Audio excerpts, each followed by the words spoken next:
Halo teman-teman semuanya, kembali lagi di Yuskon, Useful Conversation. Sebelumnya, kenalin saya Sulistias, yang akan menemani kalian untuk ngobrol bareng dengan narasumber kita yang hebat-hebat kali ini. Tanpa berlama-lama lagi, langsung saja perkenalan ya dengan kedua narasumber kita hari ini. Halo Mbak Dini, halo Mas Robi. Gimana nih kabarnya? Alhamdulillah baik. Sehat. Alhamdulillah. Oke, mungkin dari Sobat Yuskon, ada yang penasaran siapa sih Mbak Dini ini dan Mas Robi? Oke, dari Mbak Dini bisa perkenalan terlebih dahulu, kemudian dilanjut oleh Mas Robi. Silakan. Oke, makasih Mbak Sulis. Halo semuanya, perkenalkan nama saya Dini Kusuma Dewi. Saya angkatan 2016. Dulu saya ngambil di Perbanas di jurusan S1 Manajemen, dan sekarang kegiatan saya melanjutkan S2 di UGM. Oke, perkenalkan saya Robi Salam Rahmatullah, biasa dipanggil Robi. Saya jurusan S1 Akuntansi, angkatan 2015. Saat ini saya telah bekerja di dunia KAP, Kantor Akuntan Publik, sebagai senior auditor. Udah. Keren-keren banget ya teman-teman narasumber kita pada kali ini. Baik, untuk selanjutnya bisa langsung mulai ke pertanyaan ya. Nah, ini Mbak, banyak pertanyaan yang masuk untuk Mbak Mas kali ini. Yang pertama yaitu, apa sih kesibukan dari Mbak Dini dan Mas Robi? Bisa dimulai dari Mas Robi terlebih dahulu. Saat ini ya? Apa Ya. Waktu kuliah? Oke. Kalau saat ini, Oke, berhubung saat ini saya sebagai auditor di salah satu kantor akuntan publik multinasional. Nah, kebetulan saya juga sebagai senior auditor atau senior incas, di mana saya sebagai penanggung jawab di beberapa klien yang telah saya pegang. Contohnya nih, saya lagi pegang beberapa klien perusahaan publik atau perusahaan TBK. Jadi saya sering berhubungan langsung dengan beberapa direktur dan sering juga melakukan audit ke beberapa daerah. Kesibukannya ya saat ini lagi season sih kalau di dunia audit, itu sekarang lagi musim sibuk-sibuknya orang audit. Nah, jadi sekarang Sabtu ya saya sempatkan sih buat acaranya BEM yang keren ini. Terima kasih Mas. Kemudian Mbak Dini. Oke, makasih Mbak Sulis. Jadi kegiatan saya saat ini itu sebenarnya hanya kuliah saja. Jadi saya itu kan ngambil lanjut MBA di UGM. Nah, saat ini saya sedang menempuh semester 1 setelah saya menuntaskan studi saya di pra-MBA. Nah, terus kemudian kegiatan saya ya hanya kuliah aja. Terus kemudian ada beberapa lomba yang juga sempat saya ikuti sewaktu saya lanjut S2 ini. Seperti itu. Terima kasih. Untuk Mbak Dini dan Mas Robi, menurut Mbak Mas itu perlu nggak sih orang punya target? Dan untuk cangkupannya seperti apa? Bisa Mbak Dini terlebih dahulu? Ya, makasih. Kalau menurut saya sih kalau orang punya target itu perlu, tapi di sini kan kita juga harus mengetahui kemampuan kita itu sampai mana bisa achieve target itu. Jadi jangan sampai kita itu terlalu tinggi targetnya, sedangkan kemampuan kita itu tidak ikut di-upgrade juga. Maka dari itu, kayak kita itu perlu tahu mengenal potensi diri kita itu gimana, baru setelah itu kita bisa menargetkan. Terus kemudian yang kedua itu adalah jangan kita itu membuat target sesuai keinginan orang lain. Seperti itu kan kadang kita juga dituntut sama orang tua, kamu harus begini, kamu harus begitu. Tapi ternyata kita nggak capable. Nah, di situ kan jadinya nanti kita malah tambah nggak serius untuk achieve target itu, yang ada malah tambah stres kan. Jadi kayak enjoy aja, tapi tetap pada on track. Kayak misalnya kita mau kemana nanti, kayak misalnya saya sekarang ini, saya tuh sebenarnya dulu kan nggak pengen S2 tuh kan, pengennya lanjut kerja. Cuman karena sekarang masa pandemi, jadinya saya lanjut S2 saja. Nah, itu kan tetap on track, setidaknya nggak jauh-jauh dari keinginan saya untuk lanjut kerja. S2 ini kan juga nggak ada salahnya untuk lanjut diambil, karena kan ini juga pengalaman untuk kuliah, kayak gitu. Kalau dari Mbak Dini, untuk cara meningkatkan kualitas itu seperti apa, Mbak? Kalau menurut saya, cara meningkatkan kualitas itu adalah, yang pertama kita harus tahu potensi kita. Tapi kadang kita kan bingung, sebenarnya ini saya bakatnya gimana sih gitu kan. Dari awal kalau saya sendiri itu saya bukan tipikal yang ambisius. Jadi saya itu setiap ada kesempatan itu selalu saya ambil. Kemungkinan saja di kesempatan itu adalah bakat saya kayak gitu. Jadi kayak misalnya dulu saya kan ikut UKM English Club pas waktu S1. Nah, di situ ternyata ada organisasi yang namanya English Debate. Nah, di situ saya coba juga, karena kan itu kesempatan tuh.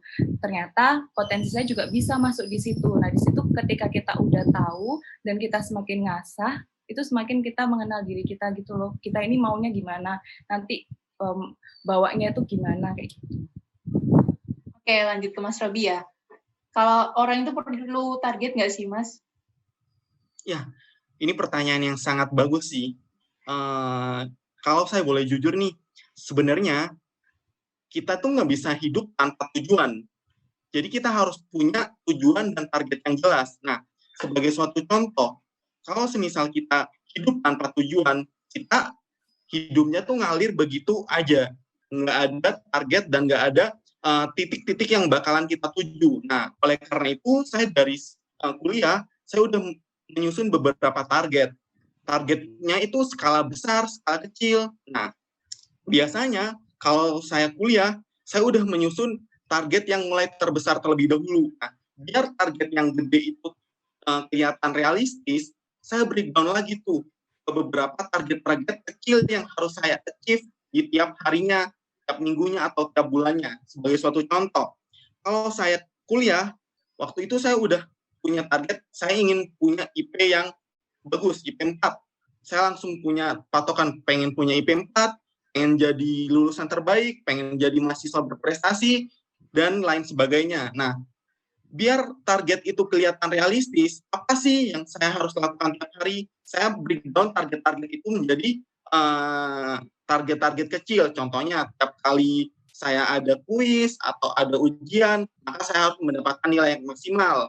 Nah, saya juga harus ikutan lomba, saya juga harus ikutan organisasi, agar nanti bisa meningkatkan kemampuan saya untuk mencapai target yang telah saya tentukan sebelumnya. Nah, oleh karena itu, kalau semisal seseorang, apalagi mahasiswa tidak punya target, itu akan membingungkan mahasiswa tersebut ketika sudah lulus kuliah.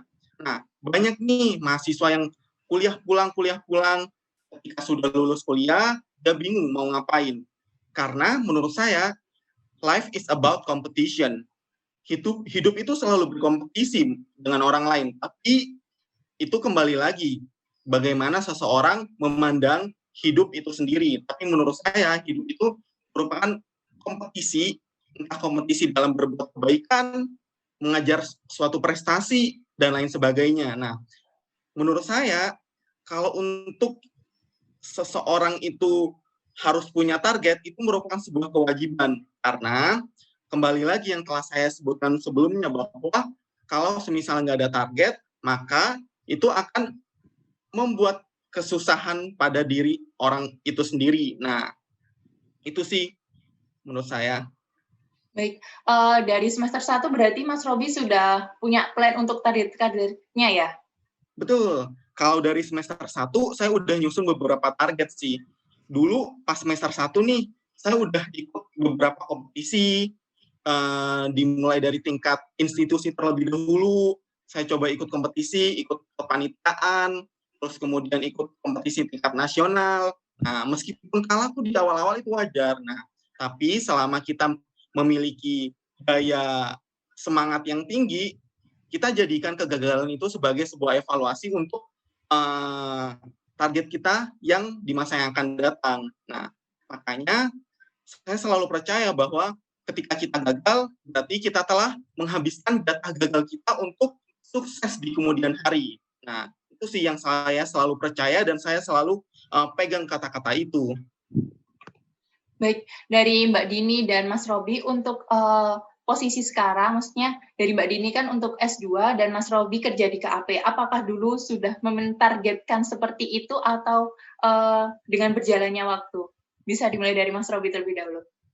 Oke, kalau saya sendiri sih emang dari kuliah pengen kerja di KAP, lebih tepatnya di KAP Big Four. Kalau teman-teman akuntansi mungkin udah tahu ya, kantor akuntan publik empat besar dunia, itu dari dulu saya udah pengen masuk situ karena kebanyakan orang-orang itu mau masuk kantor akuntan publik sebagai auditor itu sebagai batu loncatan aja, nggak pengen selamanya di sana.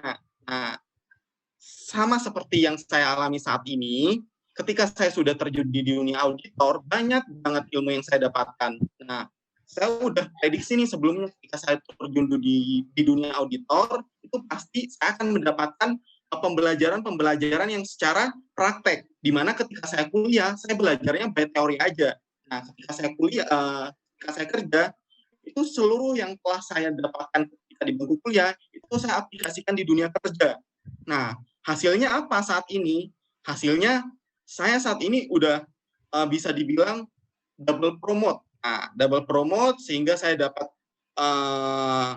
di posisi saya yang saat ini, ya puji syukurlah dapat posisi saya dapat senior auditor di KP saya saat ini. Itu sih. Silakan Mbak Dini. Terima kasih ya Mas. Mungkin beberapa orang itu kayak punya prinsip hidup yang beda-beda kan ya. Kalau Mas Robi itu dia udah nge-arrange dari awal itu mau gimana, terus targetnya seperti apa. Tapi kalau saya itu tipikal anak yang ya udah let it flow, tapi kalau setiap ada kesempatan itu harus kita ambil. Seperti itu. Jadi kayak contoh awal itu saya masuk di UKM, itu saya sama sekali nggak mentargetkan saya harus jadi pengurus kayak gitu kan, di English Club. Saya udah masuk aja, tapi setiap kayak ada tawaran, itu selalu saya ikuti. Kayak misalnya ada tawaran untuk ikut klub English Debate. Itu kan tawaran tuh, dan itu nggak bisa datang 2 kali kan tawaran itu saya ikutin. Dengan gimana sih, awal itu pasti kan kayak terpaksa. Makanya kan ada kayak istilah, do what you like what you do gitu kan. Jadi belum tentu apa yang kita sukai itu nanti bakal jadi takdir untuk kita. Tapi ketika kita melakukan hal itu dengan sungguh-sungguh dan disiplin, maksudnya dan tahu ini peluang yang bagus ke depannya untuk kita, itu tuh nanti pasti bakal kita terbiasa. Walaupun di awal-awal itu kayak terpaksa. Awal itu ketika saya ikut debat itu kan pulang sampai malam dan itu latihannya setiap hari kan. Nah di situ saya merasa kayak aduh capek banget, apalagi kan ada tuntutan kuliah untuk mengerjakan PR dan lain sebagainya seperti itu kan. Di situ tapi karena saya sudah punya komit ya, kayak misalnya saya ikut lomba debat ini untuk walaupun nggak menang setidaknya saya dapat experience, setidaknya itu bagus di bahasa Inggris saya kayak gitu. Berarti dengan seperti itu walaupun saya kayak kurang, tapi setidaknya kan ada ilmu yang masih bisa saya dapatkan. Kemudian ketika saya menjadi pengurus, itu pun juga bukan hal yang mudah, kayak misalnya saya dipilih jadi sekretaris. Tapi ketika prosesnya, kayak misalnya proker, itu kan kita sering dijadikan panitia tuh. Kalau nggak gitu kita dijadikan kayak perangkat dari proker itu. Nah, kinerja saya itu kelihatan ketika saya menjadi sekretaris di tryout untuk ke Bali. Di situ saya mulai kelihatan karena yaitu kita walaupun awal terpaksa, tapi kalau misalnya kita telaten, kemudian kita disiplin ngelakuin hal itu nanti orang bisa kayak langsung baca gitu loh, wah nah ini potensinya di sini, kayak gitu. Makanya saya kalau misal justru saya tuh kalau yang model udah targetkan terus kemudian saya gagal, itu saya biasanya yang kecewa sendiri. Jadi saya let it flow aja, tapi kalau ada kesempatan sebaik mungkin kita ambil, kita jalani dengan baik, kita disiplin, nanti pasti kayak Allah itu udah kayak buka jalan gitu loh. Jadi kayak pasti dunia tuh juga mendukung apa yang kita lakukan. Apalagi itu kayak positif, kayak gitu sih kalau saya. Keren banget nih narasumber kita pada kali ini. Kemudian lanjut ya Mas Mbak. Dulu kan Mas Robi dan Mbak Dini ikut student exchange Utrecht ya. Nah, gimana sih itu kok bisa sampai terpilih Mbak Mas, atau step-stepnya, terus apa saja yang perlu dipersiapkan? Dimulai dari Mbak Dini terlebih dahulu. Nah itu, karena ada kesempatan itu, makanya saya juga nggak bisa ngelewatin itu kan. Karena awal itu juga coba-coba, kayak misalnya ini bisa nggak sih, kayak aku capable nggak sih untuk kepilih summer school di Utrecht. Makanya itu ketika kita udah nyoba, terus kemudian ya ditelatennya aja, kayak step pertama kita harus ngumpulin berkas, kayak misalnya CV, kemudian kita harus bikin kayak keinginan kita itu apa sih outputnya kalau setelah pulang dari Utrecht terus dibawa ke Perbanas, terus outputnya untuk diri kita itu apa sih, terus habis itu ini nanti untuk masa depan kita setelah kita belajar di Utrecht ini ya apa, itu kan juga ditulis tuh. Ya udah kita telateni aja itu. Ketika sudah ternyata tahap pertama kayak administrasi itu udah lolos, akhirnya kan ada tahap wawancara tuh. Nah itu juga kayak tiba-tiba kayak udah kebuka aja gitu ya Mas Robi ya, kayak jalan itu ya. Tiba-tiba kayak kita langsung kepilih gitu kan setelah wawancara itu. Jadinya ya apa ya, selama kita melakukan itu sepenuh hati, pasti kayak dunia itu juga ikut mendukung gitu loh apa yang kita lakukan. Menurut saya sih seperti itu, karena itu juga nggak disangka-sangka setelah wawancara langsung kayak oke, kamu lanjut ya langsung ke Utrecht sama Robi. Padahal sewaktu itu saya masih semester berapa ya? Semester 2 ya Mas ya? Tiga. Semester 3 dan itu saya di angkatan untuk yang di Utrecht itu saya yang paling termuda semesternya. Teman saya aja yang Fitria itu dia ambil semester pokoknya semester 4 semester 5 lah. Di situ saya semester 3 aja udah ke Utrecht, dan itu kayak hal yang nggak disangka-sangka juga kayak gitu menurut saya. Baik. Silakan Mas Robi. Ya, kalau untuk pengalamannya di Utrecht, roles sama kayak Dini ya, tahapan-tahapan untuk seleksi di Utrecht juga tadi udah dijelasin sama Dini. Nah, tapi sebenarnya apa sih motivasi saya untuk ikutan seleksi program beasiswa di Utrecht University itu? Sebenarnya motivasi saya itu simple, sebenarnya untuk mempercantik portofolio saya nantinya ketika saya berada di dunia kerja. Nah, dan itu sangat-sangat membantu saya ketika saya apply di beberapa perusahaan, di beberapa kantor akuntan publik. Nah, itu sangat pasti tuh ditanyain, oh pernah kuliah di luar negeri ya? Pasti nih first impression mereka, interviewer, kalau semisal udah ada kandidat yang punya pengalaman atau punya edukasi di luar negeri, itu pasti first impression mereka, oh orang ini pasti bisa bahasa Inggris. Padahal bahasa Inggris saya nggak nggak bagus-bagus amat, masih amatir gitu. Nah, tapi first impression mereka tuh udah, wah anak ini berarti punya kemampuan bahasa asing yang cukup dan memadai. Nah, itu sangat membantu saya sih ketika saya apply di beberapa perusahaan. Itu sih sebenarnya motivasi saya tuh pengen bagusin portofolio saya aja sih. Baik, Mbak Dini dan Mas Robi, kan ini udah lulus dari Perbanas. Nah, benefit apa sih yang sudah didapatkan yang kemarin contohnya udah ditabung dari semester 1 sampai pada akhirnya sudah lulus ini? Silakan dari Mas Robi terlebih dahulu. Oke. Benefit yang saya dapetin ketika saya kuliah di Perbanas tuh banyak banget tuh. Karena ketika saya kuliah, saya tuh merupakan mahasiswa yang bisa dibilang aktif.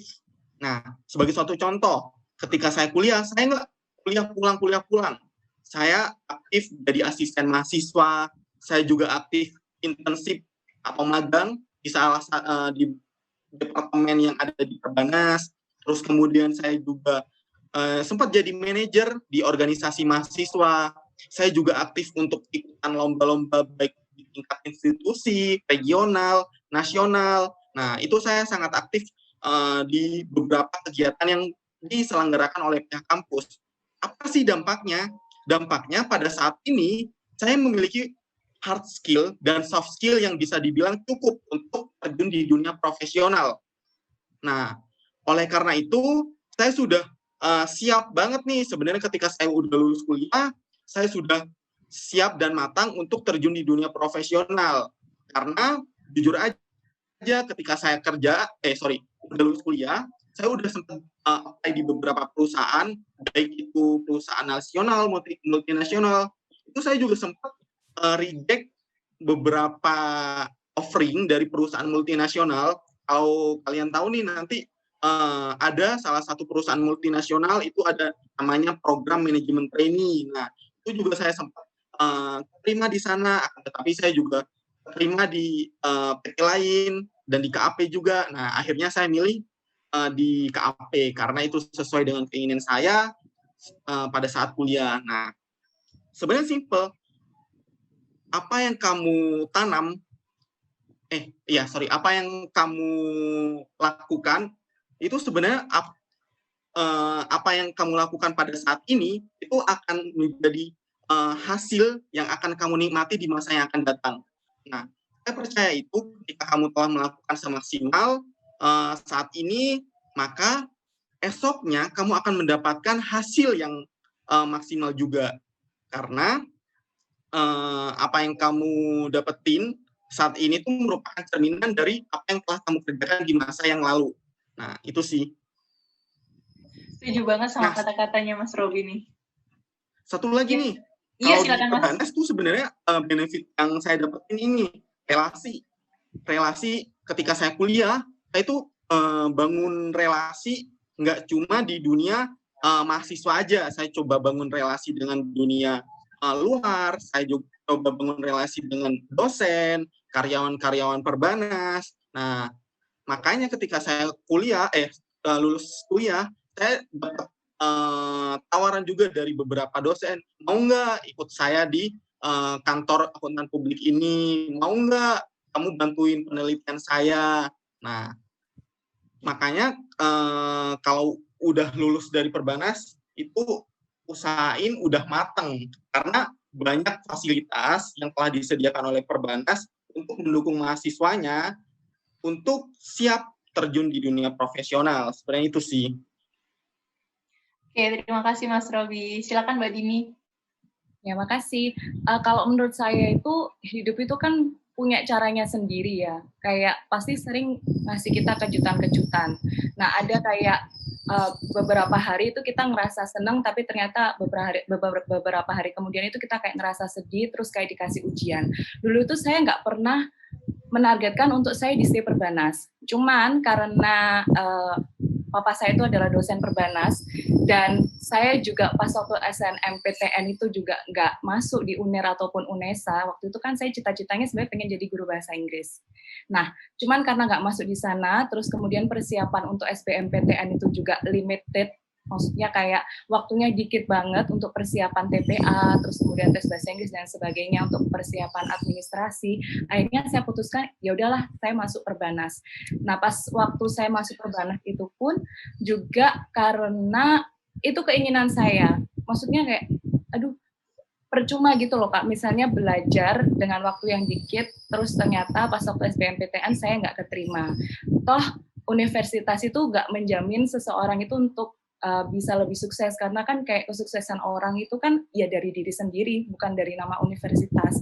Yang ada seharusnya itu kita membawa output universitas kita ke dunia luar. Kayak misalnya Mas Robi itu banyak menang lomba. Nah, Mas Robi itu pernah ngelawan kayak UGM kayak gitu tuh di lomba akuntansi, dan itu nama Perbanas akhirnya muncul. Nah, menurut saya di situ justru yang diperlukan bukan kayak kita terkenal karena universitas yang bagus, justru universitas itu adalah wadah untuk kita bisa berkembang. Akhirnya di situ karena saya juga sudah masuk, dan sekali lagi kita tuh harus komit apa yang udah kita pilih, dan kita nggak boleh kayak kayak denial sama komit kita gitu loh, kayak kita udah komitmen tapi ternyata kita main-main sama komitmen itu, atau kalau nggak gitu ada kesempatan tapi kita nggak berusaha untuk masuk di kesempatan itu. Akhirnya pas waktu saya sudah masuk di STI Perbanas itu banyak sekali tawaran-tawaran yang saya terima, walaupun pada awalnya itu saya meragukan diri saya, kayak ketika saya ikut lomba ini nanti saya gimana ya, ketika saya ikut ini gimana ya, karena pas waktu SMA dulu ya seperti sekolah pada umumnya lah, kayak guru itu pasti selalu ngikutin ke anak-anak yang sering menang lomba, bukan ke peserta-peserta yang dia nyubi-nyubi. Padahal sebenarnya penerus mereka itu kan ke anak-anak kelas 1 sama kelas 2 kan. Bahkan ada kayak teman saya itu dia udah kelas 3 SMA, itu dulu dia sering ikut lomba. Tapi bukan kayak malah tambah memperbanyak bibit-bibit gitu loh. Jadi dia tuh kayak istilahnya tuh make orang yang sebenarnya udah mau lulus, padahal kan sebenarnya dia harus ada orang yang continue untuk berprestasi di SMA itu kan. Nah, di situ. Jadi karena saya punya problem di SMA yang seperti itu, ketika saya ikut lomba di Perbanas itu saya merasa ragu apakah saya bisa, tapi sekali lagi kita nggak bakal tahu kalau kita nggak nyoba kan. Jadinya saya nyoba, dan alhamdulillah banyak banget kesempatan dan juga lomba-lomba yang saya menangkan, entah itu lomba nasional maupun lomba internal seperti itu. Dan juga outputnya sampai sekarang adalah saya juga nggak kepikiran untuk saya masuk di UGM. Cuman karena saya punya pengalaman di Perbanas, entah itu pengalaman organisasi ataupun pengalaman soft skill saya selama saya ikut organisasi, itu masuk banget gitu loh ketika saya gunakan di UGM. Dan itu apalagi UGM itu kan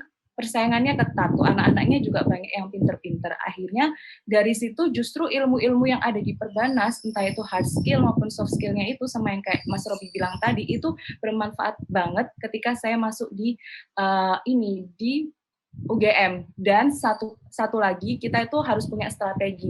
Jadi kayak misalnya kita jelek di mana, itu justru kita harus menunjukkan kemampuan kita. Kayak misalnya saya bisa bahasa Inggris, ya udah kita all outin aja ke kemampuan kita bahasa Inggris. Alhasil kayak misal saya ini bisa ke Utrecht karena ya itu tadi, kita all outin apa yang kemampuan kita. Justru jangan kita rendah hati kayak aduh saya nggak bisa matematika nih gimana. Justru apa yang kita punya itu ya kita asah, kita all outin, sehingga pas waktu nanti kita misalnya di UGM ada lomba nih. Saya kan barusan menang lomba internal UGM Business Case. Nah, di situ saya kan bisa marketing karena dulu saya konsentrasinya di marketing. Ya udah, saya all outin dan alhamdulillah di situ saya juara sama tim saya, seperti itu. Oke, keluar dari pertanyaan-pertanyaan yang sebelumnya, kan aku sempat lihat untuk di Instagram Mas Robi dan Mbak Dini, itu kalau Mbak Dini dengan jasa ketikanya, kalau Mas Robi itu inspirasi berkaya. Betul ya Mbak Mas? Nah, bisa disebutkan itu asal muasalnya seperti apa sih? Terus idenya kok bisa muncul itu didapatkan pas kenapa gitu? Bisa dari Mbak Dini lagi deh. Makasih. Jadi kalau saya itu, saya membaca peluang. Peluang gimana, apalagi pas waktu pandemi ini kan. Jadi kayak anak-anak itu pasti kalau di depan laptop terus itu kan pasti pusing tuh. Makanya itu saya mendirikan jasa ketik kilat, yang dimana itu kita itu ya ngekonsulin anak-anak untuk bantu ngerjakan tugas-tugas mereka. Kita juga kayak memberikan step by step-nya. Dan di situ pun sekali lagi relasi. Saya nggak bisa bikin jasa ketik kilat kalau saya tidak punya relasi yang punya potensi di bidangnya. Jadi kayak misalnya dia itu bidang SPSS gitu kan. Nah, saya kan kurang bidang tuh untuk memberikan konsultasi itu ke pelanggan saya. Akhirnya yaitu saya misalnya punya, di situ kan saya punya 5 tim.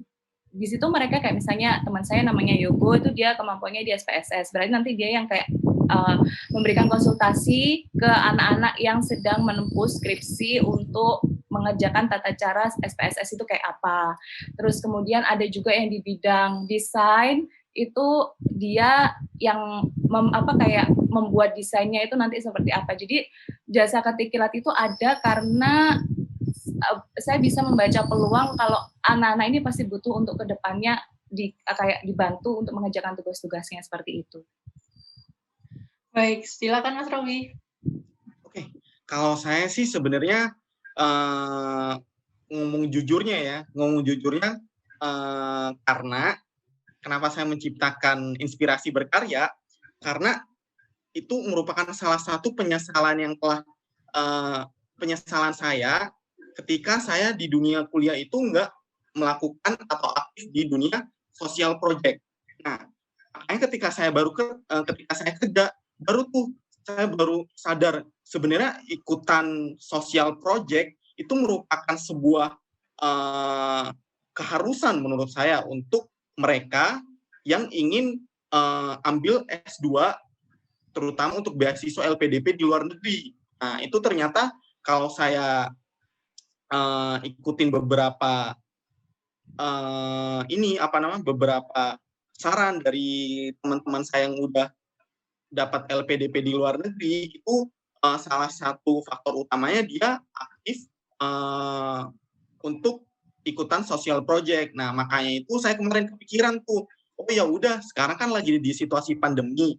Nah, situasi pandemi berarti social project yang bisa saya lakukan sesuai dengan ilmu yang saya miliki itu apa sih? Saya bisa memberikan suatu seminar, suatu konsultasi di mana saya mengundang teman-teman saya tuh yang udah kerja di perusahaan multinasional. Nah, itu saya juga ketemunya ketika saya lomba tuh.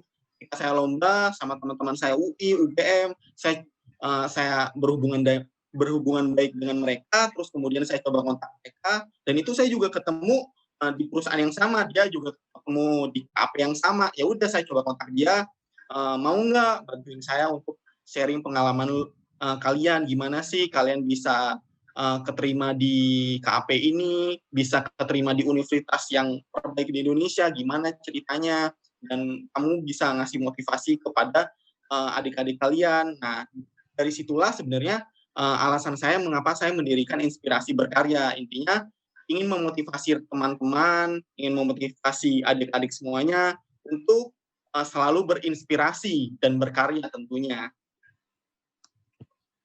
Keren-keren banget ya untuk alasan dari Mas Mbak ini. Ini pertanyaan terakhir ya Mbak Mas. Mungkin dari Mbak Dini dan Mas Robi ada pesan-pesan nih untuk pendengar Yuskon di luar sana dan tips and trick agar bisa banyak berpengalaman dan produktif selama perkuliahan. Silakan Mas Robi. Oke, tips dan trik dari saya mungkin agak sedikit panjang ya. Untuk para pendengar podcast kali ini, terutama di kalangan mahasiswa, saran saya, jadilah mahasiswa yang aktif. Jangan jadi manusia yang pasif.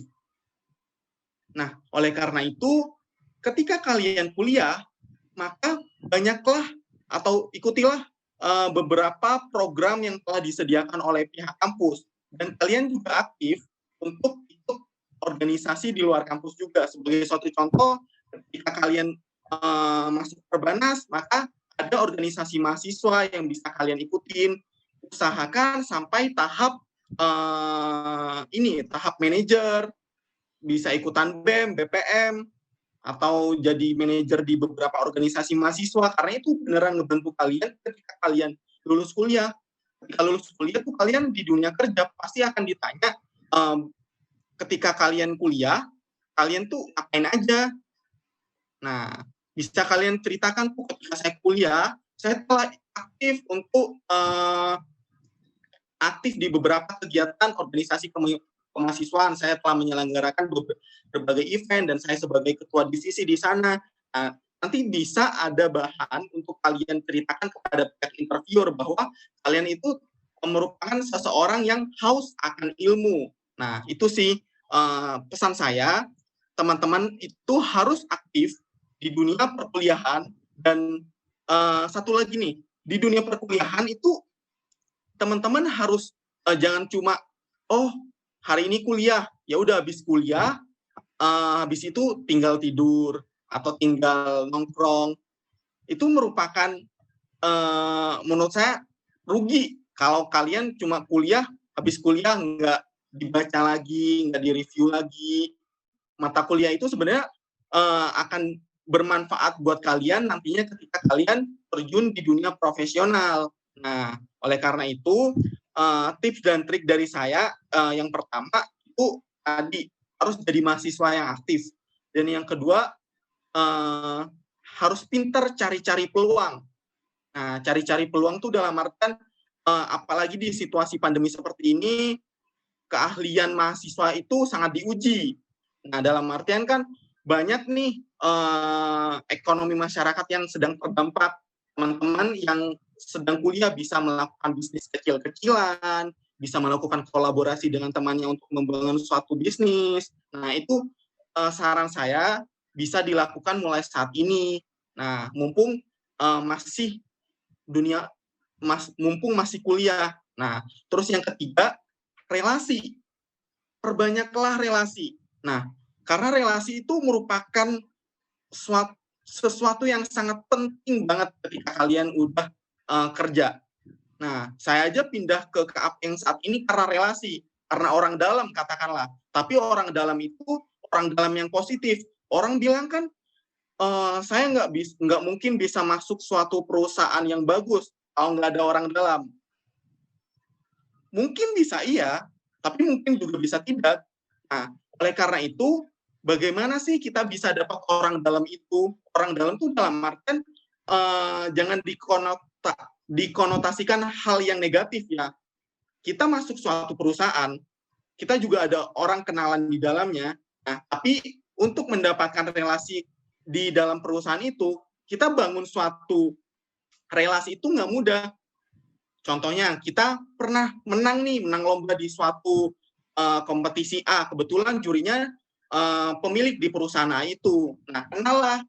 Nah, ketika kita kenal, maka ketika kita apply di suatu perusahaan itu, anak ini yang menang nih, anak ini yang menang lomba di sini. Nah, makanya kita ada ada tiket khusus lah buat mereka-mereka yang punya relasi. Nah, makanya saya saranin buat teman-teman mahasiswa, usahain perbanyak relasi. Jangan cuma kuliah tidur, apalagi kuliahnya online sekarang nih. Kebanyakan malah kuliah tidur. Nah, mumpung masih mahasiswa bisa minta kontak kakak kelasnya, bisa minta kontak alumninya untuk menjalin silaturahmi dan memperbanyak koneksi. Nah, itu sih kalau saran dari saya. Semoga bermanfaat. Baik, silakan Mbak Dini. Kalau saran dari saya, kebetulan ini kan saya juga masih kuliah nih sama kayak Mbak Sulis. Kalau saya sih, ini juga mungkin nasihat untuk diri saya ya, karena saya juga masih dalam proses untuk menuju sukses. Saya juga masih perlu banyak pengalaman. Istilahnya kan seperti itu. Karena kan beda dengan Mas Robi. Mas Robi kan sudah kerja tuh, istilahnya udah jadi financial freedom. Kalau saya kan istilahnya itu masih menjadi beban orang tua, karena saya udah S1, lanjut S2, ini kan juga butuh biaya yang banyak juga. Makanya ini juga mungkin nasihat untuk diri saya juga. Nah, seperti ini. Pertama itu kita harus jadi manusia yang punya prinsip. Karena ketika kita punya prinsip, maksudnya secara positif ya, kita ikut di pergaulan manapun itu kita bisa masuk dan kita nggak kena efek misal pergaulan negatifnya. Karena kita punya prinsip. Itu yang pertama. Terus kemudian yang kedua, dengan prinsip itu kan kita bisa masuk di pergaulan manapun. Otomatis kita bisa dapat pengalaman secara cara bergaul, kemudian pengalaman ilmu. Nah, di situ pun ketika kita sudah mempunyai prinsip, kayak misalnya nih, ternyata teman-teman kita itu dia tipikalnya kayak gini-gini, kita juga harus punya strategi. Gimana cara kita itu bisa tetap open-minded, tapi kita tetap on track, saya kayak tetap pada jalur untuk kita punya target, untuk kita bisa sukses itu kayak apa, seperti itu. Karena kan selama saya punya pengalaman di kuliahan, termasuk S2 ini, ternyata yang namanya kita teman bermuka dua itu juga banyak, seperti itu. Terus kemudian kayak teman yang butuhnya aja itu juga banyak. Tapi kembali lagi, kita ketika punya open-minded, pemikiran open-minded, terus kemudian kita punya prinsip itu tadi, kita jadi tahu ternyata memang perlu untuk kita punya kemampuan dan itu dikombin dengan kemampuan teman kita itu. Jadi bukan berarti dia datang ke kita karena kayak misalnya kita diberdayakan, kita digunakan. Justru kita sebenarnya bangga karena kita punya ilmu yang bisa dibagi ke teman kita itu. Atau misalnya dia bermuka dua ternyata. Dia baik hanya karena kebutuhannya saja, misalnya nanya tugas. Dan di S2 itu ada seperti itu, nggak cuma di S1. Bahkan mungkin di kerjaan itu kayak sikut-menyikut, kemudian kayak fake friend dan sebagainya itu lebih banyak. Mungkin Mas Robi juga bisa kayak menceritakan pengalaman kerjanya gimana pas di pertemanan itu tadi. Tapi itu tadi ketika kita udah bisa punya prinsip, kita kan pasti sudah mengamati nih. Oh, anak ini ternyata kayak gini. Ya udah, kita harus punya batasan gitu loh, sampai mana kita itu bisa berteman sama dia tapi tanpa kita menjahati dia, seperti itu. Terus kemudian yang selanjutnya adalah kenali diri kita. Ya, kita ini potensinya di mana sih? Kalau misalnya saya, karena dari awal SMA itu saya coba-coba, akhirnya di situ tuh udah kelihatan gitu, kayak kebaca lama-lama. Potensi saya itu ternyata di sini. Oh, berarti kalau gitu yang harus saya gali itu kemampuan saya, bukan malah kekurangan saya. Misalnya ternyata saya itu bisa bahasa Inggris. Oke, berarti kalau ada kayak lomba atau UKM bahasa Inggris, itu harus saya ikuti. Kayak misalnya ada speech, harus saya ikuti, seperti itu. Nah, itu tadi, kan orang itu kadang nggak terlahir dia langsung punya bakat. Seperti saya kan nggak terlahir seperti punya bakat, tapi karena kita kayak punya kesempatan dan nggak melewatkan kesempatan itu kan akhirnya kayak terolah potensi kita itu seperti apa, bakat kita itu seperti apa. Akhirnya kita tahu, kita mengenal diri kita, akhirnya kita bisa punya jalan menuju kesuksesan sendiri gitu loh. Seperti itu kalau menurut saya. Terus kemudian yang terakhir itu adalah tetap lakukan semaksimal mungkin, tapi biarkan Allah yang memberikan jalan ke kita. Jadi kalau misalnya kita belum sukses, kayak misalnya saya belum menang lomba di lomba debat, walaupun saya banyak sekali latihan, cuman hanya 1 kali menang lomba debat. Ya, anggap aja itu juga sebuah ujian dan jalan Allah ngasih kalau memang kamu nggak menang lomba, tapi banyak banget pengalaman yang bisa kamu ambil dari ketika kamu ketemu lawan, ketemu kayak lawan kompetitor kita, terus kalau nggak gitu pas waktu kita proses belajar dan lain sebagainya. Jadi kayak hasil itu nanti biar Allah yang nentuin, tapi gimana cara kita proses menuju hasil itu tuh ada output yang udah tertanam gitu loh di diri kita, sehingga ketika nanti kalau misalnya kita menang, oh iya berarti memang ini sepadan sama apa yang kita lakukan ketika proses itu tadi. Tapi ternyata kalau misalnya kita udah proses terus akhirnya gagal, ya udah kita harus berbesar hati, berarti memang bukan jodohnya, dan kayak ya Allah akan memberi jalan sendiri. Yang penting istilahnya itu kita tetap telaten apa yang kita lakukan, tetap tahu potensi diri kita, tetap belajar, tetap nggak merasa puas diri, dan tetap kayak mengakui kesalahan kita di mana dan memperbaiki itu pasti nanti ya itu semesta akan mendukung apa yang kita lakukan, termasuk kayak Allah akan pokoknya menunjukkan jalan lah kayak gitu. Walaupun kita ternyata targetnya bukan di situ, tapi pasti nggak keluar jalur yang keluar banget gitu loh, pasti tetap on track. Seperti itu sih kalau menurut saya. Oke, terima kasih untuk Mas Robi dan Mbak Dini sudah datang di Yuskon kali ini untuk berbagi ceritanya. Semoga untuk Sobat Yuskon yang mendengarkan podcast kali ini bisa menambah manfaat dan wawasannya. Saya, Sulistya Selarasati, mohon maaf apabila ada salah kata dan perbuatan. Saya pamit undur diri, tetap semangat dan jangan lupa untuk jaga kesehatan. Terima kasih dan sampai jumpa di episode Yuskon selanjutnya. Have a nice day.